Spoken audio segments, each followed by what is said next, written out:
YouTube channel में आप सभी दर्शकों का बहुत बहुत स्वागत है। विशेष करके वैसे अभ्यर्थी जिन्होंने सीटेट की परीक्षा की तैयारी के लिए फॉर्म फिलअप किया हुआ है। हमारा जैसा कि आप देख रहे हैं इस वीडियो के माध्यम से पूर्ण प्रयास है कि आपके सीटेट की जो परीक्षा की डेट निर्धारित की गई है उसके पहले मैथ्स तथा ईवीएस के सारे सिलेबस को मैं एक बार गो थ्रू कर दूँ, अर्थात अच्छे से आपको समझा दूँ। आप यदि हमारे इस यूट्यूब चैनल एजुकेशनल प्लेटफॉर्म पर नए हैं और हमारे इन शिक्षण बिंदुओं का लाभ लेना चाहते हैं तो कृपया हमारे इस यूट्यूब चैनल को लाइक शेयर एंड सब्सक्राइब करें। अधिक से अधिक अपने मित्रों के साथ शेयर करें जिससे कि उनकी भी तैयारी अच्छी हो सके। और लाइक शेयर सब्सक्राइब इसलिए करें जिससे कि हमारी जो भी नोटिफिकेशन होंगी, जो भी सूचनाएं होंगी, जो भी वीडियो होगी आपके पास सबसे पहले पहुँचे, तथा कमेंट्स के माध्यम से अपनी जो भी समस्याएँ हैं सीटेट की तैयारी संबंधी उसे भी हमको अवगत कराएँ। यदि आप हमारे चैनल पर नए हैं तो कृपया हमारे चैनल को सब्सक्राइब करें, लाइक करें तथा सब्सक्राइब करें जिससे कि हमारे प्रयास को थोड़ा और मनोबल बढ़े और आपके लिए अच्छे अच्छे टॉपिक लेकर के आ सकूं। हमारे इस यूट्यूब चैनल की एक और विशेषता है कि बीएड डीएलएड से संबंधित जो भी आपकी कोर्स मटेरियल हैं वह भी हमारे चैनल पर उपलब्ध कराई जाती है। ज़्यादा समय को ना लेते हुए मैं आगे बढ़ता हूँ। आज हम लोग चर्चा करने जा रहे हैं पर्यावरण के बारे में शिक्षा। पर्यावरण के बारे में शिक्षा यह सीटेट के ईवीएस का आपका पेडागोजिकल पोर्शन है जिसमें आप ध्यान से देखिएगा। उम्मीद करता हूं कि आपकी परीक्षा के उपयोगी बहुत सारी बातें इसमें होंगी।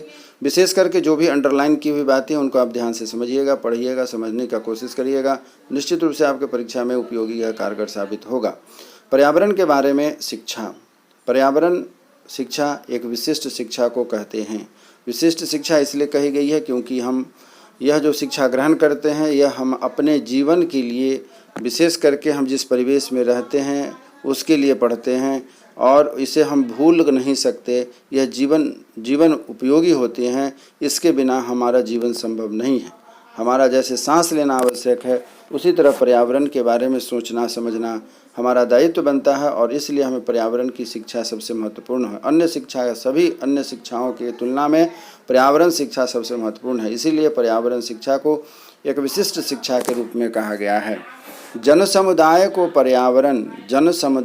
पर्यावरण जानकारियों से परिचित कराकर पर्यावरण बोध को पुष्टि करती है। जन समुदाय को पर्यावरण जानकारियों से परिचित करा के, अर्थात पर्यावरण का यह जो विषय शिक्षण का विषय है जो हम लोग आज यहाँ चर्चा कर रहे हैं वह जन समुदाय मतलब ईच एंड एवरी पर्सन को जानना चाहिए कि वह जहाँ रह रहा है प्रकृति कैसे उनके लिए उपयोगी है और वह कैसे प्रकृति को संरक्षण दे सकते हैं, कैसे पर्यावरण को संरक्षण दे सकते हैं।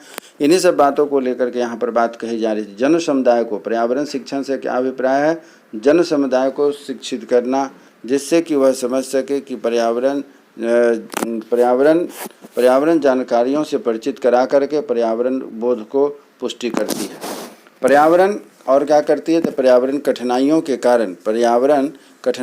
कारण और निवारण। हम जहां आज प्रकृति में देख रहे हैं कि सभी तरह प्रकृति अनबैलेंस बना हुआ है, इसीलिए कहा गया है प्रकृति कठिनाइयों के कारण और निवारण का मार्ग ढूंढती है। पर्यावरण कठिनाइयों और निवारण के बीच का मार्ग ढूंढती है, इसको भी हम लोग देख रहे हैं, मार्ग ढूंढती है तथा भविष्य की कठिनाइयों से आगाह कराती है। अर्थात भविष्य में यदि हम प्रकृति की रक्षा नहीं करते हैं, प्रकृति को नियंत्रित नहीं रखते हैं तो वैसी स्थिति में कठिनाइयों को हमारे आगे आने वाले भविष्य में भी प्रकृति से बहुत सारी परेशानियां हमें होगी, हमारे आने वाली पीढ़ियों को भी परेशानी होगी। इसीलिए कहा गया है कि पर्यावरण कठिनाइयों के कारण और निवारण का मार्ग ढूंढती है तथा भविष्य की कठिनाइयों से आगाह कर जीवन को निरापद बनाने में मार्ग प्रशस्त करती है। अर्थात जीवन में किसी भी तरीके के हमारे आने वाली पीढ़ी को किसी भी तरह की समस्या ना हो, यह हमें पर्यावरण शिक्षा के माध्यम से पता चलता है। पर्यावरण शिक्षा का मूल उद्देश्य ऐसे समाज की रचना है जो प्रकृति एवं जीवों के अंतर संबंधों की सही जानकारी रखता है। पर्यावरण शिक्षा जब शुरू करते हैं तो इसका उद्देश्य है कि समाज की रचना अर्थात समाज का कैसे निर्माण होता है और प्रकृति से वह कैसे जुड़ा हुआ अर्थात जीवों के अंतर संबंधों की जानकारी हमें मिलती है। इसी प्रकार आगे बढ़ते हैं कि अपने आचरण को प्राकृतिक नियमों के अनुसार समायोजित कर प्रगति का मार्ग प्रशस्त करता है। अर्थात जब हम पर्यावरण से जुड़े रहेंगे, प्रकृति से जुड़े रहेंगे तो हमारे जीवन में किसी भी तरीके की परेशानी नहीं होगी और हमारे आने वाली पीढ़ी भी सुरक्षित रहेगी। अर्थात अपने आचरण को प्राकृतिक नियमों के अनुसार समायोजित कर प्रगति के मार्ग को प्रशस्त करते हैं। यहाँ से प्रश्न आपका इस प्रकार से बनेगा कि जीवन में जो हम सभी जो आचरण सीखें वो कैसे होना चाहिए, तो आपको बताना पड़ेगा कि प्रकृति के नियमों के अनुसार होना चाहिए। इससे हम बहुत सारी परेशानियों से बच सकते हैं। समायोजित करके प्रगति का मार्ग अर्थात प्रकृति पर आधारित जो हमारा जीवन होगा वह स्वस्थ जीवन जीने के लिए, आगे आने वाली पीढ़ी की सुरक्षा के लिए प्रगति के मार्ग को भी प्रशस्त करेगा। तो यह हमारी आज की वर्तमान की जिम्मेवारी बनती है कि कैसे हम आने वाली पीढ़ी के लिए अपने आप को तैयार करें और उनके लिए क्या हम दे करके जाते हैं। पर्यावरण, अगला पॉइंट है कि पर्यावरण को संपूर्ण रूप से देखते हुए निर्णय लेने की क्षमता पर्यावरणीय शिक्षा के द्वारा प्राप्त होती है। पर्यावरण को संपूर्ण रूप से देखते हुए अर्थात जब हम पर्यावरण के बारे में सोचते हैं तो पर्यावरण संपूर्ण रूप से अर्थात सृष्टि के निर्माण से लेकर के उसके विनाश तक की सभी बातों को ध्यान रखना पड़ता है। तो पर्यावरण को संपूर्ण रूप से देखते हुए निर्णय लेने की क्षमता पर्यावरणीय शिक्षा के द्वारा प्राप्त होती है। इसी प्रकार है कि पर्यावरण शिक्षा में और क्या होता है। पर्यावरणीय शिक्षा हमारे अंदर जागरूकता, संज्ञानता, अभिवृद्धि, कौशल, मूल्यांकन, कुशलता और सहभागिता की भावना को विकसित करता है। पर्यावरण का कार्य क्या है? पर्यावरण शिक्षा जागरूकता, संज्ञानता, अभिवृद्धि, कौशल, मूल्यांकन, कुशलता और सहभागिता की भावना को विकसित करता है। अगला पॉइंट है कि मानव का संपूर्ण जीवन समर्थन प्रणाली सभी पर्यावरणीय कारकों की भलाई पर निर्भर करता है।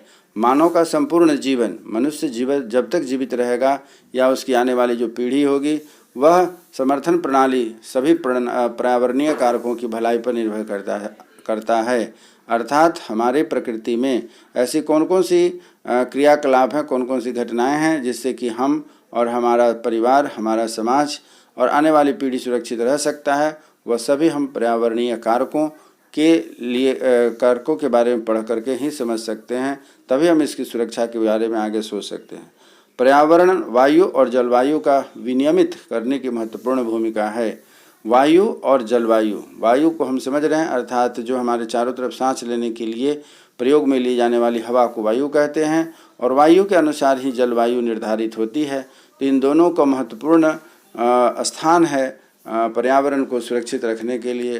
तो इसीलिए हमें इसकी महत्वपूर्ण भूमिका अर्थात वायु और जलवायु दोनों के महत्व को समझते हुए हमें इसका सुरक्षा का और संरक्षण का, संवर्धन का पाठ पढ़ना चाहिए, जो पर्यावरण शिक्षा के माध्यम से ही हमें प्राप्त होता है। इसमें आपका प्रश्न बन सकता है और बनता है कि पर्यावरण का विनियमित महत्वपूर्ण भूमिका किसकी होती है, तो आपको याद रखना होगा वायु और जलवायु को।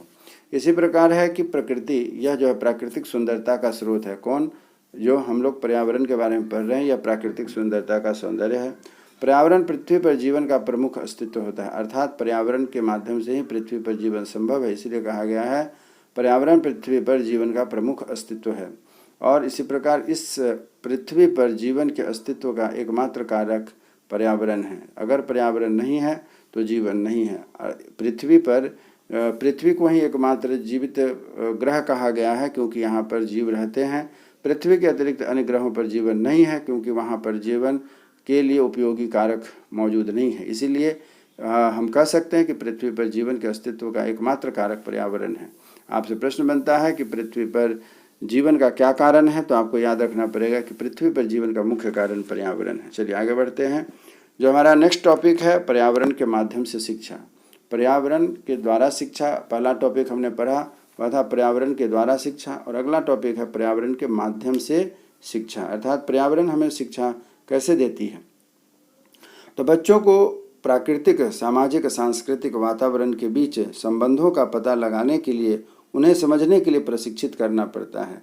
तो वह कैसे समझेंगे? जब तक हम पर्यावरण से नहीं जुड़े रहेंगे तब तक हम बच्चों को इस बारे में नहीं बता सकते हैं। इसीलिए कहा गया है कि बच्चों को प्राकृतिक, सामाजिक, सांस्कृतिक वातावरण के बीच संबंधों का पता लगाने के लिए उन्हें समझ के लिए प्रशिक्षित करना होता है। प्राकृतिक, समझ और सांस्कृतिक ये सभी पर्यावरण से जुड़े हुए होते हैं क्योंकि पर्यावरण अर्थात प्रकृति से कैसे हमें लाभ है, हम उसको अपने जीवन में कैसे जोड़ते हैं, सुबह उठने से लेकर के रात्रि में सोने तक कैसे हमारे लिए पर्यावरण उपयोगी है, इन सभी बातों को बच्चों को बचपन से ही पढ़ाई जाती है, सिखाई जाती है। बिना किताबी ज्ञान के। इसीलिए कहा गया है कि बच्चों को प्राकृतिक, सामाजिक, सांस्कृतिक वातावरण के बीच संबंधों का पता लगाने और उन्हें समझाने के लिए प्रशिक्षित करना है। उसके बाद अवलोकन और चित्रों के आधार पर समझ विकसित करने के लिए अनुभव के माध्यम से उनके भौतिक जीवन, सामाजिक और सांस्कृतिक पहलुओं की समाज प्राप्ति की ओर अग्रसर करता है। अर्थात भौतिक जीवन, जो हमारे जीवन में भौतिक जीवन उनको कहा जाता है जो हम अपनी सुख सुविधाओं के लिए अपने स्तर से तैयार करते हैं, जैसे स्कूल है, हॉस्पिटल है, रेलवे है, बस है, टिकट, टेम्पो, ये सभी चीज़ें हमारे भौतिक सुख साधन के माध्यम होते हैं। तो भौतिक सुख साधन के जो माध्यम है वह तभी संभव हो सकेगा जब हमारी प्रकृति रहेगी। अर्थात हम ऑक्सीजन लेंगे, भोजन लेंगे, ये सभी हमें प्रकृति से प्राप्त होते हैं। तो हम यह कहाँ से सीखते हैं? अवलोकन और चित्रों के आधार पर समझ विकसित करने के लिए अनुभव के माध्यम से उनमें भौतिक, जैविक, सामाजिक और सांस्कृतिक पहलुओं की समाज प्राप्ति की ओर अग्रसर करता है। इसी प्रकार अगला पॉइंट है कि बच्चों को सामाजिक घटनाओं के प्रति जिज्ञासु बनाने के लिए सामाजिक घटना, जैसे कि प्रकृति में क्यों भूकंप आता है, कैसे बाढ़ आता है, कैसे सुखाड़ आता है, ये सभी चीज़ों को बताने के लिए, सामाजिक घटनाओं के प्रति जिज्ञासु बनाने के लिए, संज्ञानात्मक क्षमता पैदा करने के लिए परिवार से शुरुआत कर संसार की समझ विकसित करने को आगे बढ़ाना है। इसलिए भी प्रकृति में पर्यावरण शिक्षा आवश्यक है। आगे बढ़ते हैं। इसी प्रकार और कुछ मुख्य बातें हैं। पर्यावरण के मुद्दों के बारे में जागरूकता विकसित करना। पर्यावरण में कौन कौन सी समस्याएं हैं और किस तरीके से पर्यावरण हमारे लिए जो उपयोगी है और कैसे पर्यावरण में घटना होती है, इन सभी बातों को ध्यान में रख करके कहा गया है कि पर्यावरण के मुद्दों के बारे में जागरूकता विकसित करना। फिर इसी प्रकार है कि बुनियादी संज्ञानात्मक प्रेरणा, मनोप्रेरणा कौशल, जिसको कि साइकोमोटर स्किल्स प्राप्त करने के लिए बच्चों को खोजपूर्ण एवं हाथों की गतिविधियों में शामिल करना होता है। अर्थात बच्चे खुद से जब काम करके सीखते हैं, देखते हैं, समझते हैं, तो उनके अंदर में एक अलग तरह की जिज्ञासा पैदा होती है और उनके लिए काम करने का मनोबल बढ़ता है। इसीलिए कहा गया कि अवलोकन, वर्गीकरण, अनुमान आदि के द्वारा।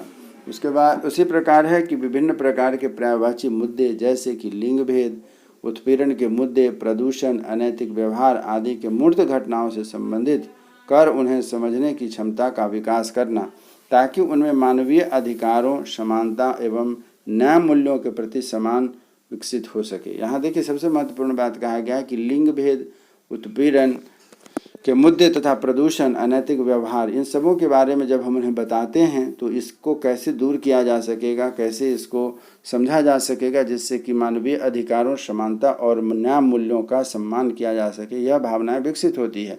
यह सभी हम पर्यावरण के माध्यम से ही बच्चों को सिखा सकते हैं। चलिए आगे बढ़ते हैं। उन्हें इस योग्य बनाना कि समानता, न्याय, मानव की गरिमा और अन्य अधिकारों से संबंधित मुद्दों को हल करने में सक्षम हो सके। उन्हें इस योग्य बनाना, अर्थात पर्यावरण शिक्षा के माध्यम से आप इस योग्य बनाएं कि समानता का, न्याय का, मानव की गरिमा तथा उनके अधिकारों से संबंधित मुद्दों का वह हल करने में सक्षम हो सके। इसी प्रकार आगे और कुछ मुख्य बिंदु हैं जो कि आपको पर्यावरण शिक्षा के माध्यम से कैसे आप अपने आप को तैयार कर सकते हैं। तो पर्यावरण संरक्षण क्यों आवश्यक है, अर्थात पर्यावरण को संरक्षण करने से क्या लाभ है, प्रदूषण क्या है, इसका समाधान कैसे हो सकता है, इन प्रश्नों के उत्तर की समझ विकसित करने के लिए पर्यावरण अध्ययन अर्थात पर्यावरण के माध्यम से शिक्षा दिया जाएगा, तभी बच्चे जो है कि इस बात को समझ सकेंगे। इसलिए प्राथमिक स्तर पर शामिल किया जाना बहुत आवश्यक है। पर्यावरण को किसी प्रकार की और हानि ना हो, इसके लिए संबंधित अच्छी आदतों का विकास करने के लिए पर्यावरण अध्ययन आवश्यक होता है। पर्यावरण को किसी और प्रकार की हानि ना हो, इससे संबंधित अच्छी आदतों का विकसित करने के लिए पर्यावरण अध्ययन आवश्यक होता है। और आगे है कि पर्यावरण अध्ययन विषय को बाल केंद्रित एवं एकीकृत करने के लिए इनमें से कुछ लगभग 6 सामान्य विषयों का समावेशन किया गया है। इसमें से आपका प्रश्न बनता है, ध्यान रखिएगा कि बाल केंद्रित एवं एकीकृत करने के लिए कौन कौन से 6 विषय हैं, तो वह आपको मैं आगे बताता हूँ। इससे प्रश्न बनता है कि पर्यावरण अध्ययन विषय को बाल केंद्रित एवं एकीकृत करने के लिए इसके लगभग 6 सामान्य विषयों के कौन कौन से समावेशन हैं उसके बारे में बताएं, तो वह भी आगे आपको बताया जाएगा। और मुख्य बातें हैं कि प्राथमिक स्तर पर पर्यावरण अध्ययन अर्थात विषय वस्तु और थीम का निर्धारण करते समय कुछ मुख्य बातों को ध्यान रखना चाहिए। क्या? वह यह है कि विषय वस्तु बाल केंद्रित होनी चाहिए, अर्थात बच्चों को उसमें रुचि होनी चाहिए, बचपन से बच्चे उसके प्रति जागरूक होने चाहिए। इसीलिए कहा गया कि विषय वस्तु बाल केंद्रित होनी चाहिए। उसके बाद शिक्षा शास्त्रियों को प्राकृतिक और सामाजिक सांस्कृतिक पर्यावरण से एकीकृत करके जोड़ें।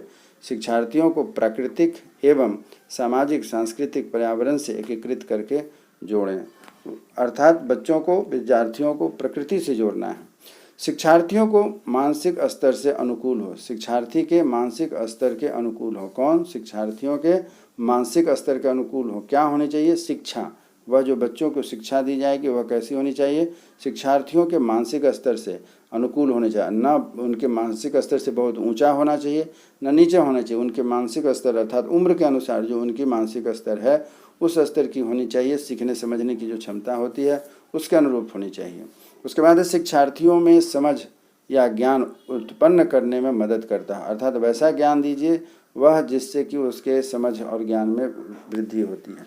शिक्षार्थियों में रटने की, सीखने की जो प्रवृत्ति होती है उससे विकसित नहीं होनी चाहिए। शिक्षार्थियों में रटने की जो क्षमता है, सीखने की जो क्षमता है उससे विकसित न की जाए, यह हानिकारक होता है, क्योंकि समझे हुई बातें वह जीवन भर यादें रख करके उसको अपने जीवन उपयोगी बनाया जा सकता है। यदि रटने की प्रवृत्ति उनके अंदर आ जाएगी तो निश्चित रूप से बच्चे उसमें जो है कि असफल रहेंगे और जीवन में उनका लाभ वह नहीं ले सकेंगे। चलिए, अभी जैसा कि मैंने ऊपर में बताया कि यहाँ पर मुख्य थीम के बारे में हम लोग पढ़ते हैं। यह आपसे परीक्षा में निश्चित रूप से पूछता है, याद रखिएगा। थीम या विषय वस्तु भी इसे कहा जाता है। वह कौन कौन से विषय वस्तु या थीम है? तो वह आपके सामने 6 हैं। पहला है परिवार और मित्र। परिवार और मित्र के तहत आते हैं वे 6 बिंदु, वे 4 बिंदु, जैसे परिवार और मित्र के बीच में कैसा रिश्ता होना चाहिए, उनके द्वारा प्रयोग की जाने वाली जो पशुएँ हैं, जैसे कि अगर दूध पीते हैं तो गाय, रक्षा के लिए यदि आप अपने पास किसी पशु को रखते हैं तो हम लोग रक्षा के लिए कुत्ते को रखते हैं। शौकिया रूप से अगर सामान ढोने के लिए किसी जंतु को रखते हैं, जानवर को रखते हैं, तो उसमें बैल आ जाता है, घोड़ा आ जाता है, ऊँट आ जाता है। इन सभी चीज़ों का प्रयोग हम उनको अपने परिवार में प्रयोग करते हैं। उसके बाद पौधे को कौन कौन से पौधों का हम प्रयोग करते हैं? तुलसी के पौधे हो गए, आम के पेड़ हो गए, और भी जड़ी बूटी के तौर पर हम बहुत सारे पौधों का प्रयोग करते हैं। और काम तथा खेल और भोजन, काम, खेल और भोजन। काम हमारा क्या होता है? हमारी जो वर्क है, कार्य है, शरीर परिवार जिससे संचालित होता है। साथ ही साथ खेल हमारे मनोरंजन के लिए भी आवश्यक है। और भोजन में हम उन वस्तुओं का प्रयोग करें जो हमारे प्राकृतिक रूप से प्राप्त होते हैं तथा हमारे लिए सुपाच्य हो तथा शरीर को स्वस्थ रखने के लिए आवश्यक हो। तो यह हमारे परिवार और मित्र संबंधित बातों के लिए पढ़ाई जाती है। उसके बाद भोजन, मैंने ऊपर बता ही दिया भोजन के लिए। उसके बाद आश्रय अर्थात आवास, निवास, जहाँ हम रहते हैं। जल और पानी के बारे में होता है। उसके बाद यात्रा अर्थात ट्रेवल, एक स्थान से दूसरे स्थान तक हम जाने के लिए कौन कौन से साधन और संसाधन हैं। और छठा है चीज़ें जो हम बनाते हैं और उनका प्रयोग करते हैं। हम जिन चीज़ों को बनाते हैं और उनका प्रयोग करते हैं, यह हमेशा ध्यान रखा जाता है कि हम जितनी भी वस्तुएं बनाते हैं, जो भी वस्तुएं बनाते हैं, हम अपने सुख सुविधा के लिए बनाते हैं और उससे हमारे साथ साथ हमारे समाज, परिवार, परिवेश, देश सबको उससे लाभ मिलता है। लेकिन इस बात का हमें ध्यान रखना चाहिए कि जिन वस्तुओं का हम खोज करें, जिन वस्तुओं का हम प्रयोग करें, उससे हमारे पर्यावरण को नुकसान न पहुंचे। यही पर्यावरण शिक्षा का माध्यम सबसे महत्वपूर्ण होता है, जिसमें हमें यह ध्यान रखना चाहिए कि पर्यावरण शिक्षा जो है वह हमारे पर्यावरण को नुकसान न पहुंचाए, क्योंकि यह हमारे आज की धरोहर नहीं बल्कि आने वाले भविष्य की धरोहर है। इस प्रकार आपने देखा कि यह हमारे 2 टॉपिक पूरा हुआ। उम्मीद करता हूं कि आज का यह हमारा जो टॉपिक रहा आपकी सीटेट की परीक्षा के लिए बहुत ही उपयोगी कारगर सिद्ध होगा। हमारी शुभकामना है कि आप हमारे इस प्रयास को सार्थक करें और आप निश्चित रूप से सीटेट की परीक्षा को पास करेंगे। हमारे इस यूट्यूब चैनल पर यदि आप नए हैं तो इसे सब्सक्राइब करें, लाइक करें, शेयर करें, जिससे कि हमारे मनोबल को और बल बढ़े, जिससे कि मैं आपके लिए नए टॉपिक लेकर के आपके साथ उपस्थित हो सकूं। इसी उम्मीद के साथ कि हमारी आपकी फिर से मुलाकात होगी। तब तक के लिए जय हिंद, जय भारत।